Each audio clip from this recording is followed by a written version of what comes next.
ഇന്നത്തെ നമ്മുടെ റെസിപ്പി എന്ന് പറയുന്നത് നല്ല സൂപ്പർ ടേസ്റ്റി ആയിട്ടുള്ള ചിക്കൻ കൊണ്ടാട്ടവും നല്ല പഞ്ഞി പോലത്തെ പാൽ പൊറോട്ടയാണ്. സ്കിപ്പ് ചെയ്യാതെ ഫുള്ള് കാണണം. വീഡിയോ ഇഷ്ടപ്പെടുകയാണെന്നുണ്ടെങ്കിൽ ഒന്ന് സബ്സ്ക്രൈബ് ചെയ്ത് സപ്പോർട്ട് ചെയ്യുകയും ചെയ്യണേ. താമസിക്കുന്നില്ല, നമുക്ക് നേരെ വീഡിയോയിലേക്ക് തന്നെ പോവാം.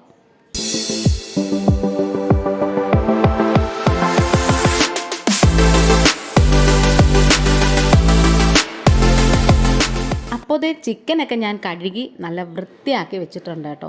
ഇത് ബോൺലെസ് ഒന്നും അല്ല, ചെറിയ പീസായിട്ട് കട്ട് ചെയ്ത് വെക്കണേ. ഇത് പുരട്ടാനുള്ള സൗകര്യത്തിന് ഞാൻ വേറൊരു ബേസിനിലേക്ക് മാറ്റിയിട്ടുണ്ട്. എന്നിട്ട് ഇതിലേക്ക് 1 ടീസ്പൂണ് മഞ്ഞൾപ്പൊടി ചേർത്ത് കൊടുക്കാമേ. അത് കഴിഞ്ഞിട്ട് നമുക്കിതിലേക്ക് വേണ്ടത് പിരിയൻ മുളകിൻ്റെ പൊടിയാണ്. അതാകുമ്പോൾ കുറച്ച് കളർ കിട്ടും. ഇനി നമുക്ക് 1 ടീസ്പൂണോളം ഗരം മസാലയും 1 ടീസ്പൂൺ കുരുമുളക് പൊടിയും ആവശ്യത്തിനുള്ള ഉപ്പും കുറച്ച് ഇഞ്ചിയും വെളുത്തുള്ളിയും ചതച്ചതും അരമുറി ചെറുനാരങ്ങയുടെ നീര് പിഴിഞ്ഞതും കൂടെ. അപ്പോൾ കുരുവൊക്കെ കളഞ്ഞിട്ട് വേണം നമുക്ക് പിഴിഞ്ഞൊഴിക്കാൻ. ഇനി നമുക്കിതിലേക്ക് 1/4 കപ്പോളം നമുക്ക് കോൺഫ്ലോർ ചേർത്ത് കൊടുക്കാം. നിങ്ങൾക്ക് വേണമെന്നുണ്ടെങ്കിൽ 1 മുട്ടയും കൂടി ചേർത്ത് കൊടുക്കാം. ഞാനിതിപ്പോൾ അത് ചേർത്തിട്ടില്ല. കോൺഫ്ലോറിന് പകരം നിങ്ങൾക്ക് കോൺഫ്ലോറും മൈദയും കൂടി വേണമെങ്കിലും എടുക്കാം. പക്ഷേ ഇത് മാത്രമായിട്ട് ചേർക്കുമ്പോഴാണ് കുറച്ചും കൂടെ നല്ല ക്രിസ്പിനെസ് കിട്ടുന്നത്. ഇനിതേ നന്നായിട്ട് ഇങ്ങനെ പുരട്ടി യോജിപ്പിച്ചെടുക്കണം. നല്ലോണം ഓരോ കഷ്ണങ്ങളിലും തിരുമ്മി നല്ല തട്ടിപ്പൊത്തി ഒരു 2 മണിക്കൂറെങ്കിലും വെച്ചേക്കണേ. എങ്കിൽ മാത്രമേ നന്നായിട്ട് ഇങ്ങനെ ഇത് സെറ്റായിട്ട് വരത്തുള്ളൂ. ഇനി നമുക്കിത് വറുത്ത് തുടങ്ങാം. അപ്പോൾ വറുക്കുന്നതിന് മുമ്പ് നമുക്ക് കടായിയോ പാനോ വെച്ച് കൊടുത്തിട്ട് ആവശ്യത്തിനുള്ള വെളിച്ചെണ്ണ ഒഴിച്ചു കൊടുക്കാം. പിന്നെ ഒരു 3-4 വറ്റൽമുളക് മുഴുവനേ നമുക്കൊന്ന് കരിഞ്ഞു പോകാതെ വറുത്തെടുക്കണേ. എന്നിട്ട് ആ എണ്ണയിൽ തന്നെ കുറച്ച് കറിവേപ്പില വിതറി കൊടുത്തിട്ട് നമ്മൾ പുരട്ടി വെച്ചിട്ടുള്ള ചിക്കൻ ഇങ്ങനെ ഇട്ട് കൊടുക്കണം. എന്നിട്ട് ഹൈ ഫ്ലെയിമിൽ തിരിച്ചും മറിച്ചും ഇട്ട് മുരിച്ചങ്ങ് എടുക്കണം. അപ്പം നമ്മൾ തീ കുറച്ച് വെക്കണമെന്നുണ്ടെങ്കിൽ ചിക്കൻ നന്നായിട്ടങ്ങ് വെന്ത് കിട്ടത്തില്ല.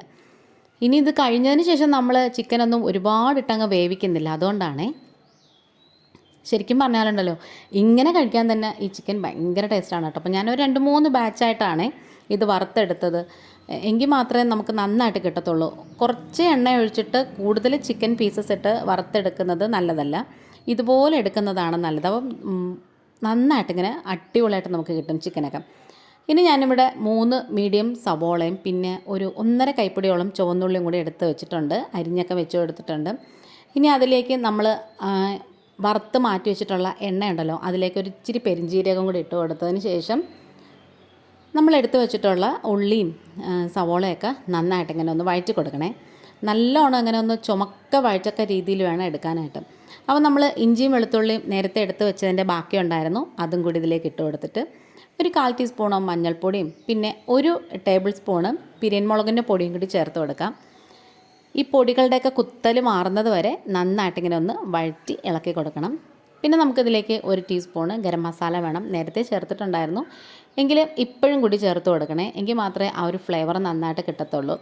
ഇനി ഒരു 1.5 ടേബിൾ സ്പൂണോളം ടൊമാറ്റോ സോസും കൂടി നമുക്കിതിലേക്ക് ഒഴിച്ചു കൊടുക്കാം. ഇനിതേ നന്നായിട്ടൊന്ന് വഴറ്റി കൊടുക്കണേ. പിന്നെ കുറച്ച് ചതച്ച മുളക് ഞാൻ എടുത്ത് വെച്ചിട്ടുണ്ടായിരുന്നു, ഒരു 1.5 ടേബിൾ സ്പൂണോളം. അതും കൂടി ഇതിലേക്ക് ചേർത്ത് കൊടുത്തിട്ട് തിളച്ച വെള്ളം ഉണ്ടല്ലോ, അത് കുറേശ്ശെ ആയിട്ട് ഇട്ട് കൊടുക്കണേ. പിന്നെ ആവശ്യത്തിനും ഉള്ള ഉപ്പും കൂടി ചേർത്ത് കൊടുക്കാം. അപ്പോൾ ഉപ്പ് നമ്മൾ ചേർക്കുമ്പോൾ ശ്രദ്ധിക്കണം, സോസിലൊക്കെ ഉപ്പുള്ളതാണ്. പിന്നെ നമ്മൾ വറുത്ത് മാറ്റി വെച്ചിട്ടുള്ള ചിക്കൻ ഉണ്ടല്ലോ, അതും കൂടി ഇതിലേക്ക് അങ്ങ് ഇട്ട് കൊടുത്തിട്ട് നന്നായിട്ടിങ്ങനെ ഒന്ന് ഇളക്കി അങ്ങ് യോജിപ്പിച്ചെടുക്കണം. എല്ലാ മസാലകളും ചിക്കൻ കഷ്ണങ്ങളിൽ നന്നായിട്ട് പിടിച്ച് വരണേ. ഇനി ഇതേപോലെ ഒന്ന് അടച്ച് വെച്ച് കൊടുക്കാം. അപ്പോഴത്തേക്കും നമുക്ക് പാൽ പൊറോട്ടയ്ക്കുള്ള മാവൊന്ന് കുഴച്ച് കൊടുക്കാം. മൈദയാണ് എടുക്കുന്നത്. ഇതിലേക്ക് കുറച്ച് പഞ്ചസാരയും കുറച്ച് ഉപ്പും എടുത്ത് വെച്ചിട്ടുണ്ട്. പിന്നെ ഒരു നുള്ള് ബേക്കിംഗ് സോഡയും കൂടി ചേർത്ത് എടുത്തിട്ടുണ്ട്. നടുവിൽ ഒരു കുഴി ഒഴിച്ചതിന് ശേഷം ഒരു മുട്ട പൊട്ടിച്ചൊഴിച്ച് കൊടുക്കാം. അടിപൊളി ടേസ്റ്റാണ് കേട്ടോ. ഇനി നമ്മളിതിലേക്ക് പാലാണ് ചേർത്ത് കൊടുക്കുന്നത്, വെള്ളമല്ല ഉപയോഗിക്കുന്നത്. അപ്പോൾ ചെറിയ ചൂടുള്ള പാലെടുത്ത് വെച്ചിട്ടുണ്ട്, അതൊഴിച്ചാണത് നന്നായിട്ട് കുഴച്ചെടുക്കുന്നത്. കുറച്ചായിട്ട് പാൽ ഒഴിച്ചു കൊടുത്തതിന് ശേഷം നന്നായിട്ട് ഇങ്ങനെ ചപ്പാത്തിക്കൊക്കെ കുഴയ്ക്കുന്ന ആ പരുവത്തിൽ ഇങ്ങനെ കുഴച്ചെടുക്കണം. എന്നിട്ട് കൈ കൊണ്ട് നന്നായിട്ട് ഇങ്ങനെ തിരുമ്മി അങ്ങ് യോജിപ്പിച്ചെടുക്കണേ. കുറച്ച് സൺഫ്ലവർ ഓയിലും കൂടി ഒഴിച്ച് കൊടുത്തിട്ട് നല്ല അടിപൊളിയായിട്ട് കുഴച്ചെടുക്കണം. നല്ല ശക്തിയായിട്ട് തന്നെ ഇങ്ങനെ കുഴച്ചെടുക്കണേ. അപ്പോൾ നമ്മുടെ ചിക്കൻ കൊണ്ടാട്ടമൊക്കെ നല്ല കിടിലോയിട്ട് റെഡിയായിട്ട് വന്നിട്ടുണ്ട്. ലാസ്റ്റ് കുറച്ച് നല്ല പച്ച കറിവേപ്പിലയും കൂടി ഇതിലേക്ക് ഇട്ട് കൊടുക്കണം. പിന്നെ നമ്മുടെ വറ്റൽമുളകില്ലേ വറുത്ത് മാറ്റി വെച്ചിരുന്നത്, അതും കൂടി ഇതിൻ്റെ മുകളിലേക്ക് അങ്ങ് ഇട്ട് കൊടുത്തിട്ട് നന്നായിട്ട് ഇങ്ങനെ ഒന്ന് ഇളക്കി യോജിപ്പിച്ചെടുക്കണേ. നല്ലോണം സെറ്റായിട്ട് വന്നിട്ടുണ്ട്. അപ്പോൾ ദേ ഇതിൻ്റെ പരിപാടിയൊക്കെ കഴിഞ്ഞു. ലാസ്റ്റ് ഗാർണിഷ് ചെയ്യാനായിട്ട് കുറച്ച് മല്ലിയിലയും കൂടി വിതറി കൊടുക്കാം.